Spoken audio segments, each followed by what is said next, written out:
Salam, selamat pagi jemaat GPI Gloria yang dikasihi Tuhan Yesus. Hari ini hari yang ke-17 di bulan yang kelima di tahun 2020. Kita berharap usai bulan ini, usai pula lah pandemi corona yang sampai hari ini membatasi pergerakan kita semua.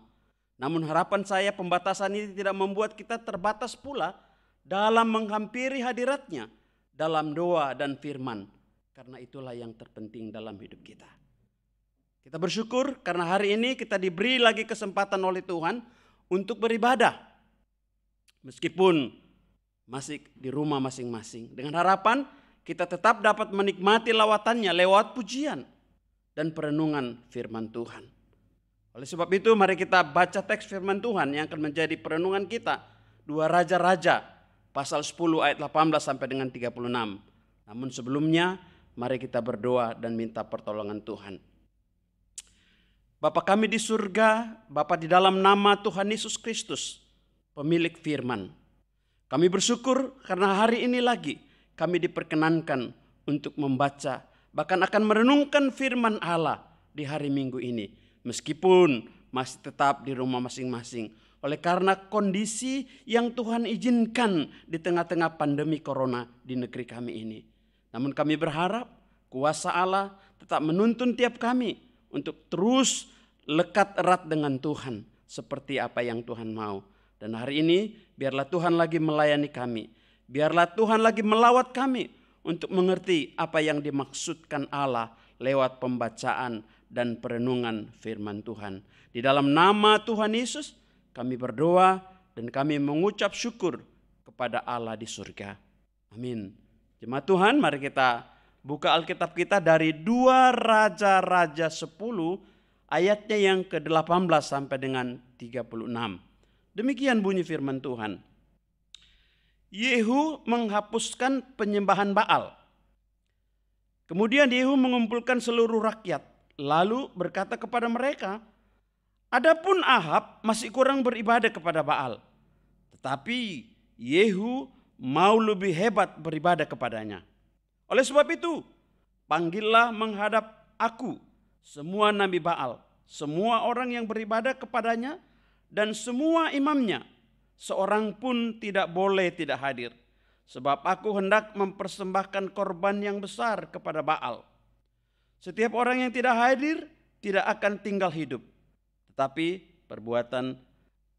perbuatan ini adalah akal Yehu supaya ia membinasakan orang-orang yang beribadah kepada Baal. Ayat 20. Selanjutnya Yehu berkata, tentukanlah hari raya perkumpulan kudus bagi Baal. Lalu mereka memaklumkannya. Yehu mengirim orang ke seluruh Israel. Maka datanglah seluruh orang yang beribadah kepada Baal. Tidak seorang pun yang ketinggalan. Lalu masuklah semuanya ke dalam rumah Baal. Sehingga rumah itu penuh sesak dari ujung ke ujung. Kemudian berkatalah Yehu kepada orang yang mengepalai gudang pakaian. Keluarkan pakaian untuk setiap orang yang beribadah kepada Baal. Maka dikeluarkannyalah pakaian bagi mereka. Sesudah itu masuklah Yehu dan Yonadab bin Rekhab ke dalam rumah Baal. Lalu berkatalah ia kepada orang-orang penyembah Baal di situ. Periksalah dan lihatlah supaya jangan ada di antara kamu di sini seorang pun dari hamba-hamba Tuhan. Melainkan hanya orang-orang yang beribadah kepada Baal. Lalu masuklah mereka untuk mempersembahkan korban sembelihan dan korban bakaran. Adapun Yehu telah menempatkan 80 orang di luar dan telah berkata, siapa yang membiarkan lolos seorang pun dari orang-orang yang kuserahkan ke dalam tanganmu, nyawanya lah ganti nyawa orang itu. Setelah Yehu selesai mempersembahkan korban bakaran, berkatalah ia kepada bentara-bentara dan kepada perwira-perwira, masuklah, bunuhlah mereka, seorang pun tidak boleh lolos. Maka dibunuhlah mereka dengan mata pedang, lalu mayatnya dibuang. Kemudian masuklah bentara-bentara dan perwira-perwira itu ke gedung rumah Baal. Mereka mengeluarkan tiang berhala rumah Baal itu lalu dibakar. Mereka merobohkan tugu berhala Baal itu, merobohkan juga rumah Baal, dan membuatnya menjadi jamban. Begitulah sampai hari ini. Demikianlah Yehu memunahkan Baal dari Israel.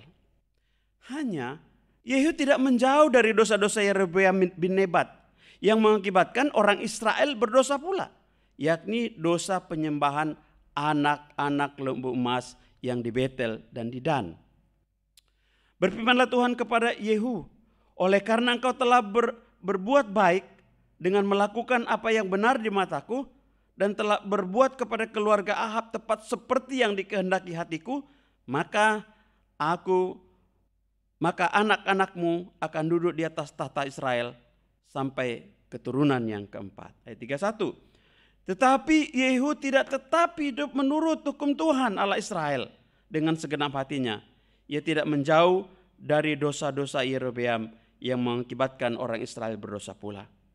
Pada zaman itu mulailah Tuhan menggunting daerah Israel, sebab Hazael mengalahkan mereka di seluruh daerah Israel. Ayat 33. Di sebelah timur sungai Yordan dan merebut seluruh tanah Gilead, tanah orang Gad, orang Ruben dan orang Manase, mulai dari Aror yang di tepi sungai Arnon, baik di Gilead maupun Basan. Selebihnya dari riwayat Yehu dan segala yang dilakukannya dan segala kepahlawanannya, bukankah semuanya itu tertulis dalam kitab sejarah raja-raja Israel? 35. Kemudian Yehu mendapat perhentian bersama-sama dengan nenek moyangnya dan ia dikuburkan di Samaria, maka Yoahas anaknya menjadi raja menggantikan dia. Ayat 36. Adapun lamanya Yehu menjadi raja atas Israel di Samaria adalah 28 tahun. Demikian firman Tuhan. Berbahagia setiap kita yang membaca, yang merenungkan dan melakukannya dalam hidupnya tiap-tiap hari.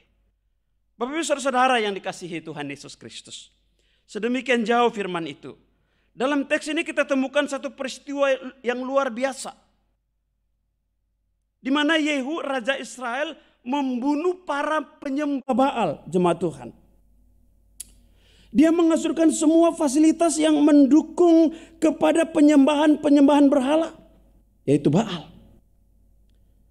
Namun jemaat yang dikasihi Tuhan Yesus, menarik untuk kita renungkan cara Yehu, cara raja ini untuk menghancurkan, untuk memunahkan seluruh pengikut penyembah Baal. Ayat 18 berkata begini. Kemudian Yehu mengumpulkan seluruh rakyat, lalu berkata kepada mereka, adapun Ahab masih kurang beribadah kepada Baal, tetapi Yehu lebih hebat beribadah kepadanya. Wah, sepertinya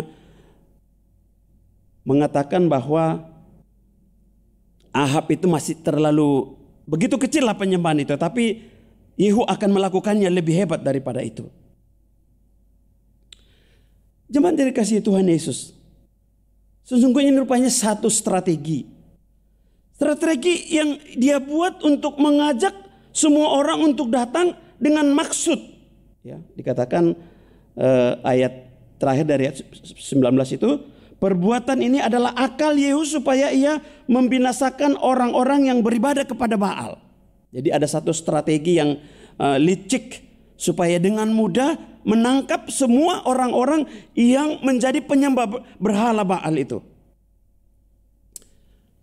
Jemaat yang dikasihi Tuhan Yesus, sementara sampai di situ tertarik juga untuk merenungkan ayat yang ke-30.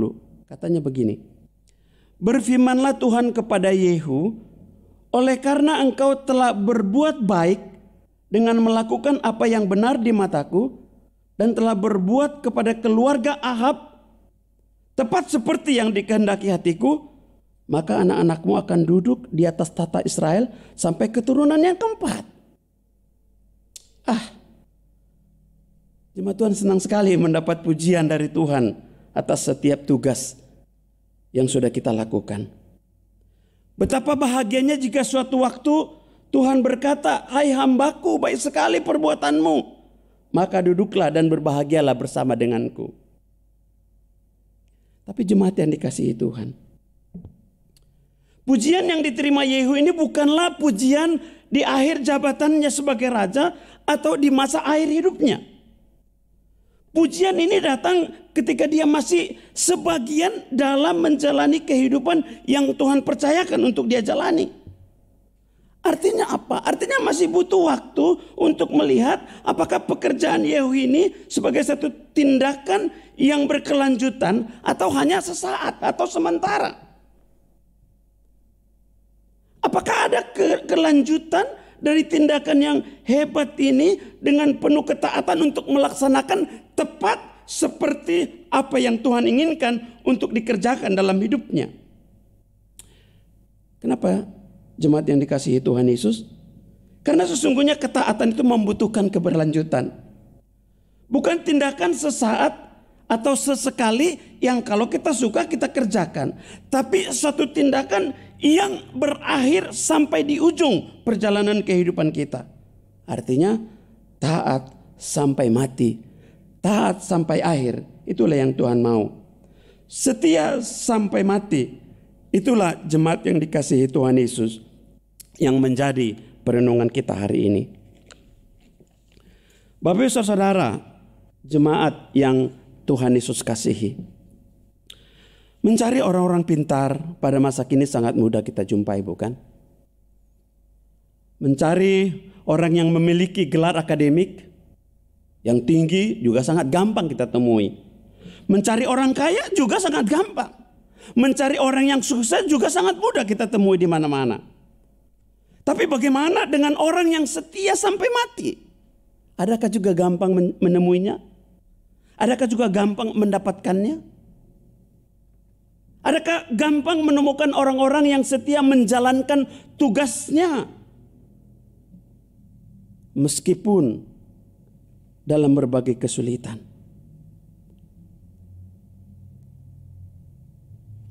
Adakah kita menemukan orang-orang yang setia sampai akhir, yang punya komitmen untuk terus taat kepada Allah meskipun ada banyak kesulitan-kesulitan yang menimpa hidupnya? Meskipun kadang-kadang doa-doa yang dipanjatkan tidak dijawab oleh Tuhan pada waktu itu. Adakah orang yang setia? Jemaat Tuhan, itulah yang menjadi perenungan kita hari ini. Karena Allah sesungguhnya bahwa menjadi orang-orang yang setia adalah orang yang taat kepada Allah. Bukan sekedar pengakuan, bukan sekedar basa-basi supaya kelihatan rohani. Tapi merupakan orang-orang yang setia sampai akhir. Taat melakukan apa yang Tuhan inginkan untuk kita lakukan. Bapak Ibu Saudara yang Tuhan Yesus kasihi. Berkaca dari kisah kehidupan Yehu, saya ingin mengajak kita untuk merenungkan sejenak. Apa sesungguhnya yang membuat Yehu gagal? Apa yang sesungguhnya membuat Yehu tidak setia sampai akhir? Ada dua hal yang menjadi perhatian saya. Yang pertama, jemaat yang dikasihi Tuhan Yesus. Ayat 31 berkata seperti ini. Tetapi Yehu tidak tetap hidup menurut hukum Tuhan. Yehu tidak tetap hidup menurut hukum Tuhan. Bapak Ibu yang dikasihi Tuhan Yesus, itulah yang saya singgung di awal tadi. Prestasi yang mendapat pujian dari Tuhan atau karya Yehu yang dia alami, yang dia rasakan, apa yang dia nikmati dalam hidupnya masih dalam separuh perjalanan. Belum sampai akhir. Belum bisa dikatakan bahwa Yehu adalah orang yang setia sampai akhir kehidupannya. Jemaat Tuhan, orang sering berkata bukan, waktu yang akan menguji. Betul. Yehu tidak setia sampai mati. Karena beberapa waktu kemudian ternyata firman Tuhan melaporkan bahwa Yehu tidak tetap menurut hukum Tuhan. Dia gagal, Bapak Ibu Saudara yang Tuhan Yesus kasihi. Dia tidak tetap untuk hidup menurut firman Tuhan. Inilah kuncinya, keteguhan hati. Tapi jemaat yang dikasihi Tuhan Yesus Kristus, awal yang baik memang perlu, bukan? Awal yang baik memang penting. Tapi sesungguhnya yang paling penting adalah konsistensi dari apa yang sudah dimulai untuk tetap hidup menurut hukum Tuhan. Itu yang paling utama. Karena apa? Karena hidup kita ini merupakan satu perjalanan rohani. Dalam perjalanan ini bukan siapa yang paling cepat untuk tiba di tujuan. Bukan. Melainkan siapa yang paling bertahan, siapa yang paling kuat untuk sampai kepada akhirnya dengan penuh kemenangan. Dibutuhkan satu komitmen dari awal dan berkelanjutan untuk tetap melakukan firman Tuhan di akhir perjalanan kehidupan. Jadi jelas bukan pelari cepat yang dibutuhkan dalam perjalanan rohani ini. Tapi pelari yang kuat Bapak Ibu, pelari yang bertahan supaya garis finish, finishing well kata orang lain. Finishing well, itulah yang Tuhan mau. Kembali kepada kalimat, Yehu tidak hidup menurut hukum Tuhan, jemaat Tuhan. Alkitab NIV berkata begini, menggunakan kalimat tidak berhati-hati terhadap firman Tuhan. Tidak berhati-hati terhadap firman Tuhan. Menarik memang untuk kita merenungkan kalimat ini, tidak berhati-hati. Jemaat yang dikasihi Tuhan Yesus Kristus, Musa pun dalam suatu waktu, dalam Ulangan pasal 4 ayat 9, berkata kepada bangsa Israel, mengingatkan bangsa Israel, supaya jangan melupakan segala perbuatan Tuhan, jangan gampang melupakan segala kebaikan Tuhan yang sudah mereka nikmati sepanjang perjalanan, sepanjang mereka keluar dari tanah Mesir. Karena mereka dalam perjalanan menuju tanah Kanaan. Tapi ternyata kita lihat, kalau semuanya beres, tersedia, bangsa ini begitu enak kita mendengarnya. Tapi ketika sedang dalam kesusahan, mereka mulai marah kepada Tuhan melalui Musa dan juga Harun. Kita temukan satu pasang surut kehidupan rohani yang kadang-kadang mereka begitu curiga terhadap Tuhan, mereka begitu meragukan Tuhan, mereka tidak taat terhadap apa yang Tuhan arahkan untuk mereka lakukan, sehingga mereka harus dibunuh oleh Tuhan. Dan sangat menyedihkan sekali Bapak Ibu Saudara yang dikasihi Tuhan. Mengerikan sekali bagaimana bangsa ini. Kebetulan dalam minggu-minggu ini saya merenungkan firman Tuhan dari bagian itu. Santapan harian mengarahkan kita kepada kisah perjalanan bangsa Israel dari tanah Mesir sampai kepada Kanaan. Bahkan kita menyedihkan juga bahwa Musa dan Harun pun tidak sampai kepada tanah perjanjian itu oleh karena kekurangan mereka, keberdosaan mereka di hadapan Tuhan. Jemaat Tuhan, kesetiaan sampai akhir merupakan ketetapan yang tidak boleh ditawar-tawar. Sehingga siapapun kita harus turut di dalamnya. Siapapun kita harus bertekad di dalamnya supaya kita beruntung. Dan itulah maunya Tuhan yang harus kita kerjakan, yang harus kita praktekkan, setia sampai akhir. Kisah inilah yang kita lihat dalam Yehu, jemaat Tuhan. Yehu tidak setia sampai mati. Dikarenakan apa? Karena tidak waspada dalam menjalani hidup. Saya pikir demikian juga setiap kita yang sudah mengambil keputusan untuk mengikut Tuhan. Berjanji mau hidup untuk Tuhan. Berhati-hati. Banyak godaan dan tantangan yang menjauhkan perhatian kita kepada ketaatan firman Tuhan secara utuh. Banyak persoalan, banyak pergumulan, silih berganti. Akankah kita tetap setia? Akankah kita tetap taat? Akankah kita tetap komitmen ikut Tuhan, taat firman Tuhan? Jemaat Tuhan, apalagi dalam masa sekarang ini, masa pandemi corona ini. Mungkin kita sedang berpikir, Tuhan, di mana Engkau? Aku sudah sangat menderita. Aku sudah tidak bisa kerja. Dan kalau tidak kerja tidak ada uang. Aku sudah tidak bisa melakukan ini dan itu. Dan keluargaku sudah mulai krisis berbagai hal. Apakah kita tetap berharap? Oh, tentu. Harus tetap berharap jemaat Tuhan. Harus tetap berharap. Karena Allah adalah Allah yang setia. Allah adalah yang tetap komit terhadap janji-janjinya. Allah tidak pernah meninggalkan kita.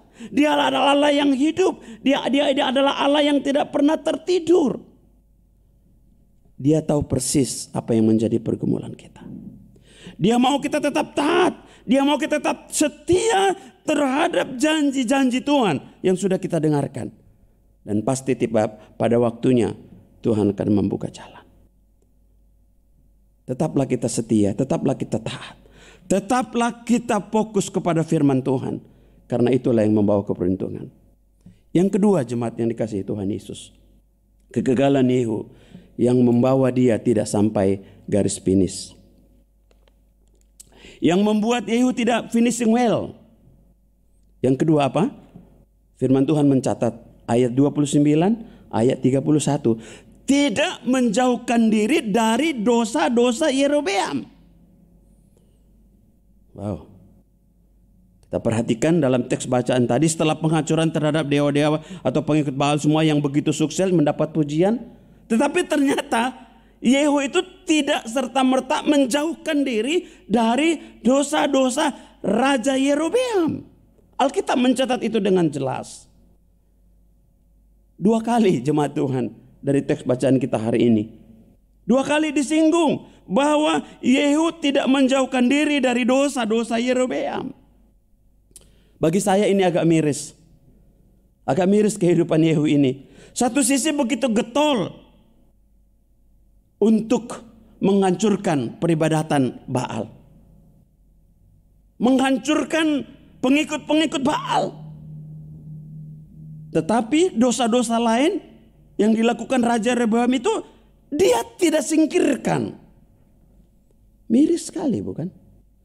Dan itu akhirnya apa? Membelenggu dia dan menarik dia sehingga membuat dia jatuh kepada dosa lagi. Sehingga dia tidak bisa melanjutkan kehidupan yang berketaatan kepada firman Tuhan. Bapak saudara-saudara yang dikasihi Tuhan Yesus Kristus. Kita juga sering terjebak bukan dalam situasi seperti ini. Kita mungkin begitu kudus dalam satu dosa. Kita begitu tegas. Kita begitu kuat. Sehingga kita tidak mau melakukannya dalam hidup kita. Tapi ada dosa lain yang kita simpan-simpan. Sehingga kita tidak benar-benar merdeka Bapak Ibu Saudara yang dikasihi Tuhan Yesus. Ini sangat berbahaya. Jika kita tidak tuntaskan dosa-dosa dalam kehidupan kita. Jika masih ada ruang-ruang di mana ada dosa-dosa tertentu. Itu akan menjadi jerat. Itu akan siap menarik kita kembali untuk kembali kepada kehidupan yang lama.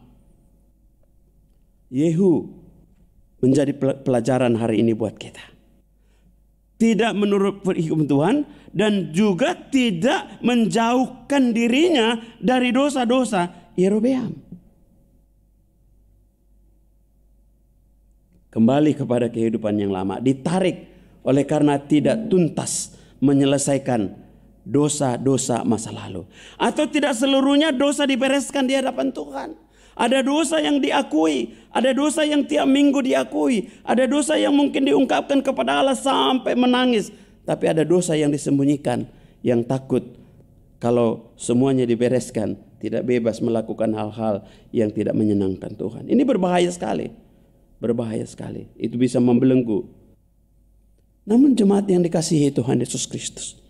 Kalau firman Allah menyinggung bahwa Yehu tidak meninggalkan dosa-dosa Yerobeam. Apa sesungguhnya dosa Yerobeam itu? Sehingga itu sangat mempengaruhi Yehu yang membuat dia akhirnya tidak setia sampai akhir.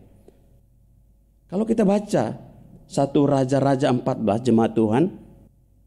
1 Raja-Raja 14 ayat 7 sampai 14. Kita temukan di sana persoalan yang sangat nyata tentang dosa Yerobeam. Saya coba simpulkan ada 3 hal yang saya bisa lihat dari sana. Yang pertama jemaat yang dikasihi Tuhan Yesus Kristus. Yang mengikat Yehu dalam bagian ini. Yang pertama apa? Yerobeam itu telah menghina anugerah yang besar dari Tuhan. Apa itu anugerah yang diterima oleh Yerobeam? Kalau kita baca teks yang saya sampaikan tadi, kita menemukan di sana bahwa Allah merobek tahta kerajaan Israel dari Daud dan menganugerahkannya kepada Yerobeam. Dan kita tahu kalau kita baca firman ini anugerah.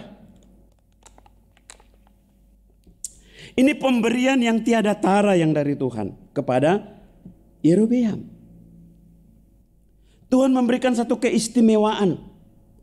Tapi Bapak Ibu saudara yang Tuhan Yesus kasihi, apa yang terjadi dengan anugerah itu? Yerobeam tidak menghargainya, Bapak Ibu.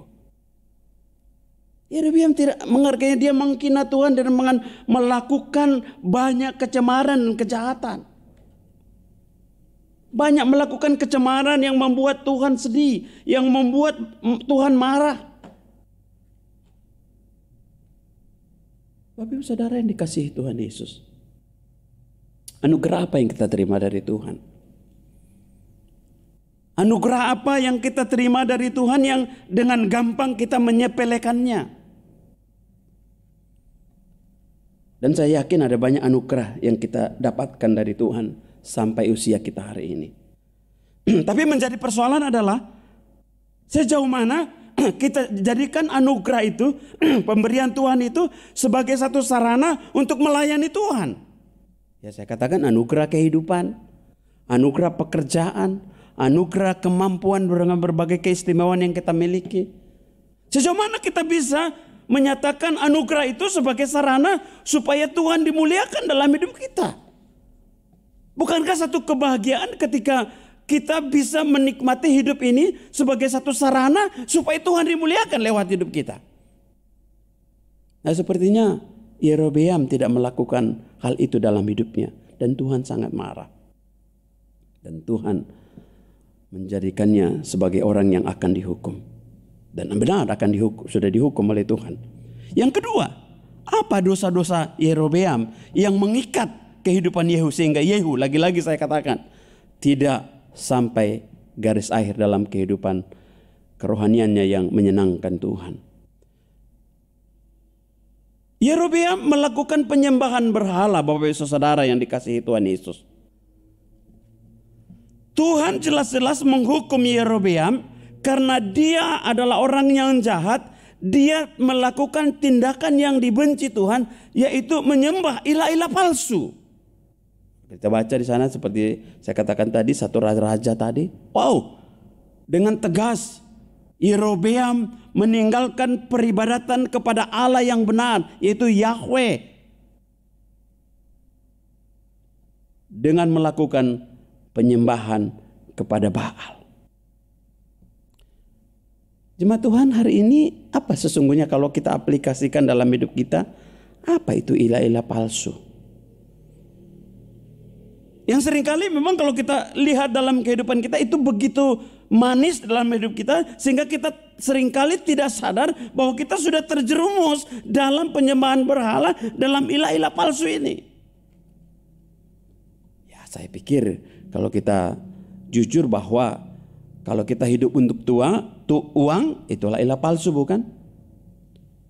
Atau apa yang menjadi utama dalam hidup kita, itulah ilah palsu, Bapak Ibu saudara yang dikasihi Tuhan Yesus. Dalam zaman sekarang ini misalnya gadget, ya. Apa yang paling dahulu kita lakukan ketika Tuhan memberi hari baru dalam hidup kita? Adakah kita punya waktu untuk menyembah Tuhan? Berdoa, membaca firman, duduk saat teduh. Gak usah panjang-panjang, gak usah 30 menit, 10 menit, 15 menit. Ya, saya lihat sekarang ada anak-anak remaja yang begitu memberhalakan gadgetnya, yang begitu memberhalakan games-games yang membuat segalanya lupa, sehingga terjadi pertengkaran-pertengkaran kecil di rumah. Oleh karena tidak bisa meninggalkan itu lagi. Menjadikan sekali. Bapak Ibu saudara yang dikasihi Tuhan Yesus, perlu kita waspada. Yerobeam berdosa di hadapan Tuhan dan Yehu berdosa di hadapan Tuhan oleh karena melakukan penyembah berhala, oleh karena membiarkan ilah-ilah palsu dalam kehidupannya. Bahkan jangan salah, Mengatakan diri sendiri hebat itu pun sebenarnya ilah palsu yang siap menarik kita, yang siap menyelewengkan kita dari kebergantungan kita kepada firman Tuhan. Kebergantungan kita kepada Allah yang sesungguhnya mendapat penyembahan yang utama dan pertama dalam hidup kita. Bapak saudara yang dikasihi Tuhan Yesus Kristus, seberapa di antara kita yang punya waktu untuk membaca firman, untuk berdoa dalam 1 kali 24 jam? Sebagai satu penyembahan, sebagai satu pengakuan bahwa Yesus itu adalah Tuhan yang harus disembah. Yesus adalah Allah yang harus dimuliakan. Yesus adalah Tuhan yang harus mendapat tempat yang pertama dalam hidup kita. Waspada, Bapak saudara yang dikasihi Tuhan.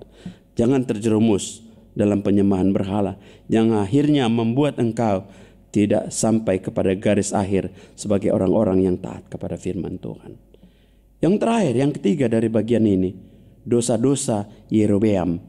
Dia telah membuang Tuhan.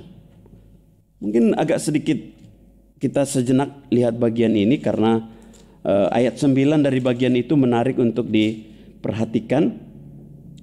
Dari apa saya katakan tadi, satu raja-raja tentang kegagalan si Yerobeam yang mengikat satu Raja-Raja 14. Seperti saya katakan tadi, ayatnya yang ke-9 begini. Sebab engkau telah melakukan perbuatan jahat lebih dari semua orang yang mendahului engkau, dan telah membuat bagimu Allah lain dan patung-patung tuangan, sehingga engkau menimbulkan sakit hatiku, bahkan engkau telah membelakangi aku. Jemaat Tuhan, menimbulkan sakit hati Tuhan. Ya, dikatakan sudah membuang Tuhan. Sehingga kalau kita baca kelanjutan di sana ada kalimat dikatakan begini, bahwa keturunannya akan dibersihkan seperti membersihkan kotoran. Mungkin kita bertanya, bagaimana mungkin Yerobeam membuang Tuhan? Atau apa maksudnya membuang Tuhan? Bapak saudara yang dikasihi Tuhan Yesus, mungkin hal ini begitu tidak terlihat, tidak nampak dalam kehidupan kita. Membuang Tuhan. Apa itu membuang Tuhan? Membuang Tuhan sesungguhnya adalah bahwa Yerobeam itu tidak menganggap Tuhan itu perlu lagi untuk didengar. Wah. Sehingga dia buang semua. Ya. Melakukan perbuatan jahat, membuat Allah-Allah lain, membuat patung-patung tuangan, sehingga menimbulkan sakit hati Tuhan, membuang Tuhan dengan secara terus terang. Ini dosa sangat besar Bapak saudara yang dikasihi Tuhan Yesus. Menganggap Tuhan tidak perlu dengar. Secara halus hal ini seringkali mengintip kehidupan kita, mengintip kerohanian kita, untuk kita tidak lagi peka akan kemauan Tuhan yang harus kita lakukan dalam hidup kita. Mungkin kita katakan bahwa Tuhan itu besar, Tuhan itu agung, Tuhan itu mulia. Tapi apakah sesungguhnya kita adalah orang-orang yang setia mendengarkan Tuhan? Setia memberi telinga, memberi hati kepada Tuhan untuk melakukan apa yang Tuhan mau kita lakukan dalam hidup kita. Saya pikir identik dengan apa yang Yerobeam lakukan dalam kehidupan kita masa kini. Bahkan kita mungkin berpikir bahwa Tuhan itu hanya sebatas konsep belaka. Dan Tuhan sangat marah ketika kita memulai memiliki pemikiran seperti ini. Tuhan itu bukan sekedar konsep. Dia adalah Allah yang ada. Dia adalah Allah yang berpribadi. Yang mau seluruh kehidupan kita serahkan kepadanya. Dan hidup kita penuh penyembahan kepadanya. Bapak Ibu saudara yang dikasihi Tuhan Yesus Kristus. Saya kadang berpikir di masa pandemi corona ini, ketika orang-orang diharuskan untuk beribadah di rumah. Kadang saya berpikir ada orang yang jangankan ibadah seperti biasa sebelum pandemi corona, dia begitu enak untuk tidak ke gereja, bukan? Tidur atau melakukan kegiatan yang lain dari minggu ke minggu.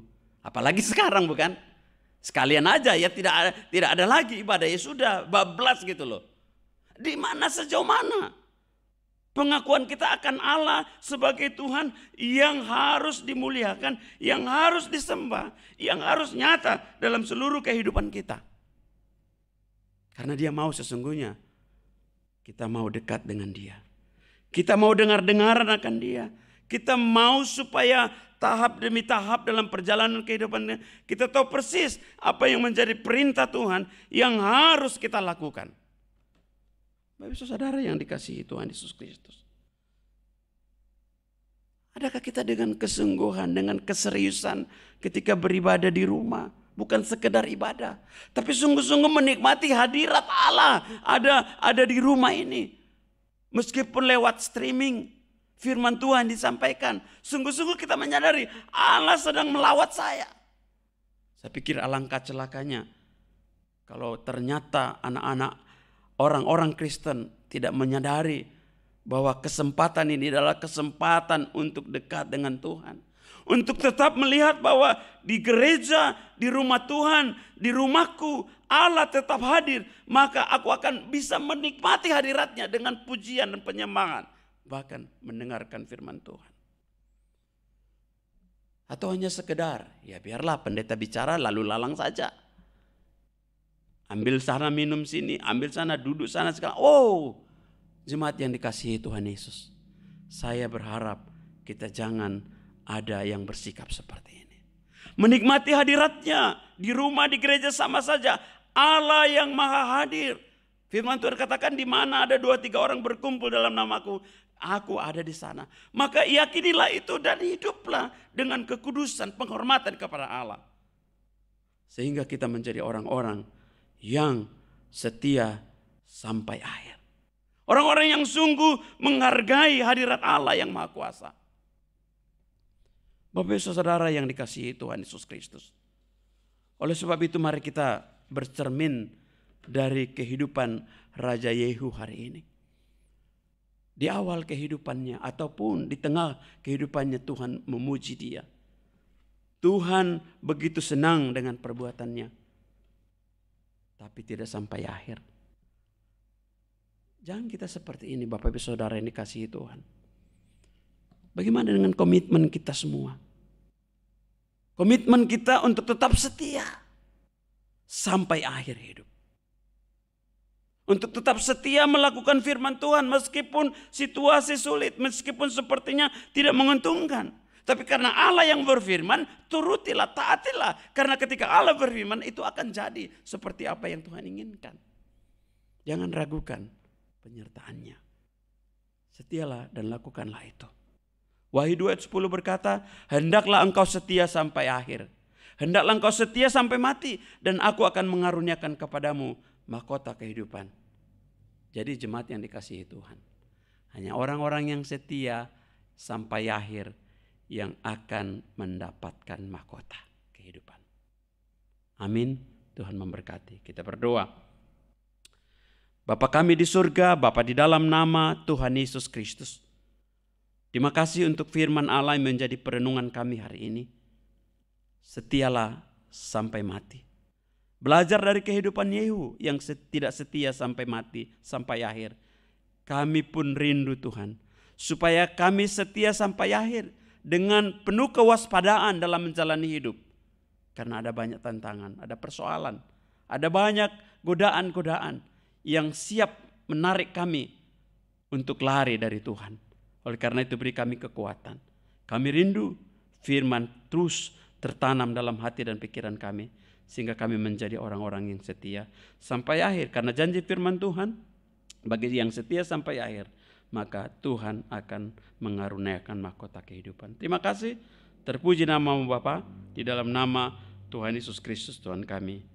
Amin. Dengan fellowship yang indah, Tuhan curahkan. Shalom jemaat Tuhan, Bapak Ibu Saudara-saudari yang dikasihi oleh Tuhan. Puji Tuhan kita bisa masih beribadah meskipun kita beribadah di rumah masing-masing. Kita akan masuk dalam warta jemaat. Yang pertama kita mengucapkan terima kasih kepada Bapak Pendeta Budiman yang hari ini melayani menyampaikan firman Tuhan. Tuhan memberkati Bapak dan keluarga. Yang kedua, pada tanggal 21 Mei kita akan mengadakan ibadah kenaikan Tuhan Yesus dan masih beribadah di keluarga masing-masing. Dan ada live streaming, kita bisa membukanya di YouTube GPI Gloria atau Facebook GPI Gloria. Pengkhotbah Bapak Solidar Ginting dan pendoa syafaat Ibu Penatua Hormaingat Damanik. Yang ketiga, kita mengadakan doa puasa pada tanggal 23 Mei, masih di rumah masing-masing dimulai dari jam 11 siang. Selanjutnya pada tanggal 24 Mei 2020 kita akan mengadakan ibadah minggu masih di rumah masing-masing juga dalam live streaming YouTube GPI Gloria atau Facebook GPI Gloria. Pengkhotbahnya adalah Pendeta Deki Kansil atau gembala kita, dan pendoa syafaatnya adalah Bapak Penatua Kanon Saota. Kita masuk dalam laporan keuangan. Saldo 16 Mei 2020 berjumlah Rp6.235.288. Terima kasih untuk Bapak Ibu Jemaat Gloria yang memberikan persembahannya. Selanjutnya kita akan mendengarkan dalam minggu ini yang berulang tahun. Yang pertama ada Saudari Emma Juwita Raja Guguk pada tanggal 21 Mei dan Saudari Melisa Veronica Tarigan pada tanggal 23 Mei. Firman Tuhan untuk mereka yang berulang tahun, Tuhan adalah baik bagi orang yang berharap padanya, bagi jiwa yang mencari Dia. Ratapan 3 ayat 25. Dan kami mengucapkan selamat ulang tahun bagi saudari yang berulang tahun di minggu ini.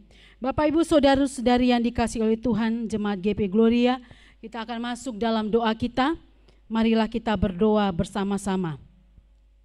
Bapa di dalam surga, kami menaikkan ucapan syukur kami kepadamu ya Tuhan, oleh karena pemeliharaan Tuhan dalam satu minggu ini yang kami rasakan. Terima kasih untuk semua kebaikan-kebaikan Tuhan, baik itu pekerjaan, kesehatan, bahkan kebutuhan hidup yang Tuhan sediakan bagi kami. Kami juga bersyukur Tuhan untuk firman Tuhan yang masih bisa kami dengar sampai pada hari ini. Kami masih bisa bebas beribadah, berdoa, memuji Tuhan. Itu semua karena kebaikan Tuhan. Terima kasih untuk persembahan-persembahan yang masuk dalam kas gereja kami untuk menunjang pelayanan di GPI Gloria. Berkatilah setiap tangan-tangan yang sudah memberikan ya Tuhan. Bahkan berkatilah hamba-Mu bendahara yang mengelola keuangan yang Tuhan percayakan di GPI Gloria. Kami bersyukur ya Tuhan, meskipun kami beribadah di tengah-tengah keluarga kami di rumah masing-masing, tapi itu tidak mengurangi gairah dan semangat kami untuk memuji memuliakan Tuhan, bersekutu dengan Tuhan. Biarlah iman kami semakin bertumbuh di tengah-tengah situasi masalah COVID-19. Iman kami semakin bertumbuh, semangat kami semakin bertumbuh dalam mengasihi Tuhan, mencintai Tuhan. Tidak ada yang dapat menghalangi kasih kami kepada Tuhan. Terima kasih ya Tuhan.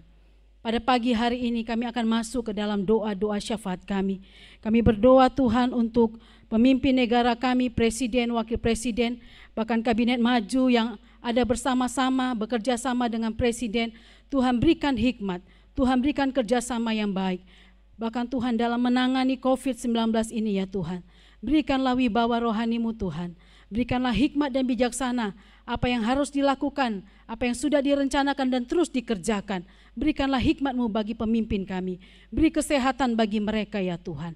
Kami berdoa di dalam nama Tuhan Yesus untuk wabah virus corona yang ada bukan saja di Indonesia tapi di seluruh dunia. Kami berdoa supaya semua yang mengalami terjangkit oleh wabah COVID-19 ini Tuhan, mereka yang mengalami sakit, menderita, kami berdoa dengan kuasa Tuhan.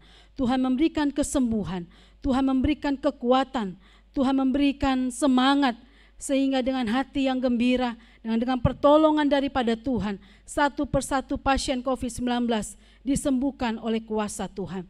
Terima kasih untuk dokter, terima kasih untuk perawat, terima kasih untuk orang-orang yang Tuhan percayakan di garda depan yang melayani mereka dari kesehatan. Tuhan beri kesehatan bagi mereka juga. Berkati keluarga yang mereka tinggalkan. Beri kekuatan bagi mereka juga Tuhan.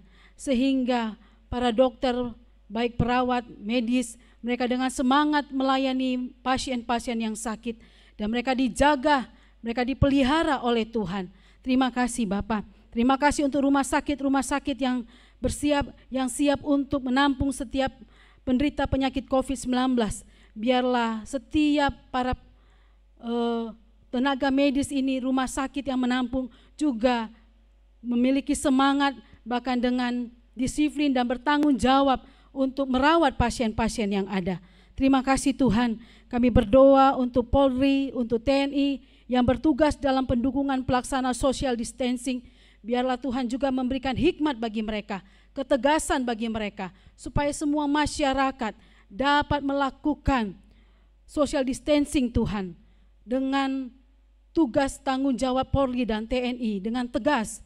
Bagi mereka yang menyepelekan, bagi mereka yang tidak memperhatikan, oh Tuhan, berikan hikmat bagi Polri dan TNI yang ada.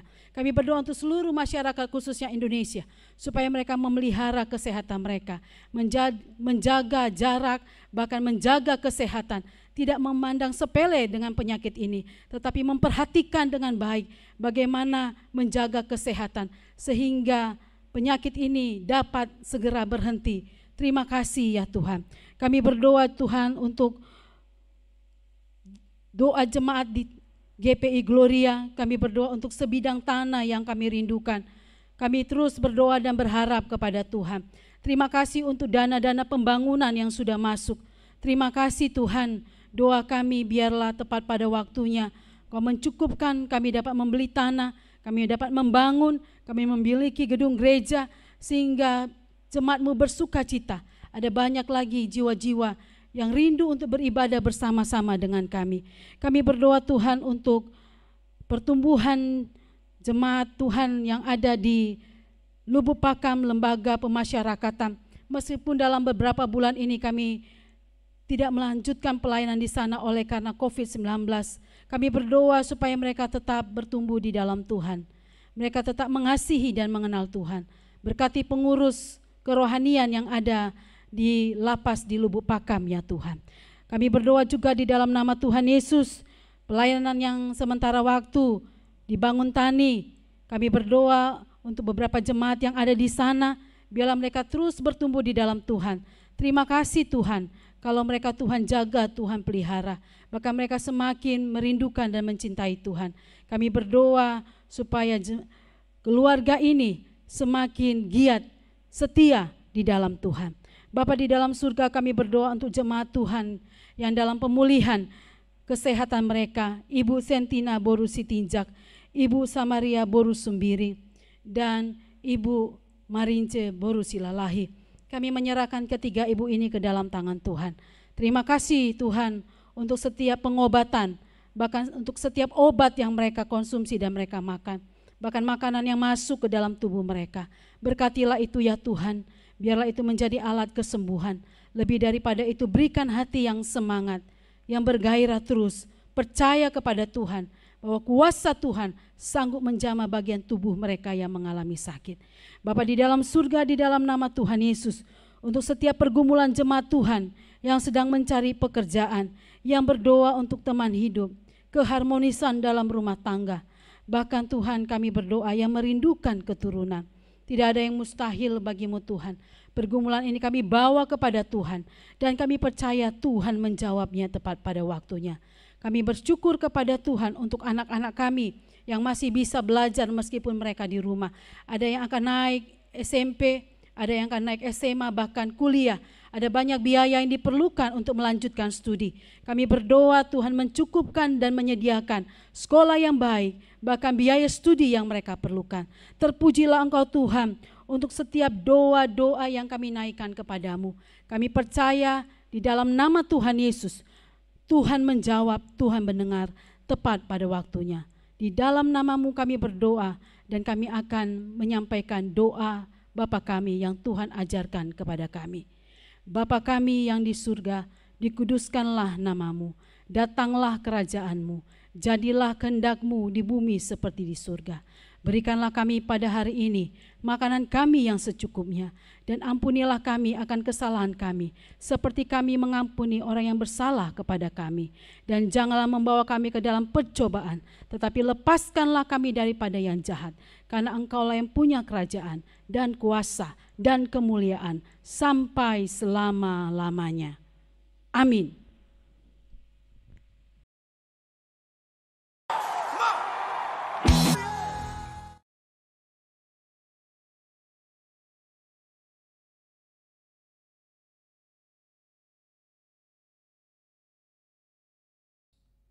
Kita sudah mendengarkan firman Allah. Aminkanlah itu dan lakukanlah itu dalam hidupmu, maka engkau akan berbahagia. Dan mari kita terima berkat Tuhan.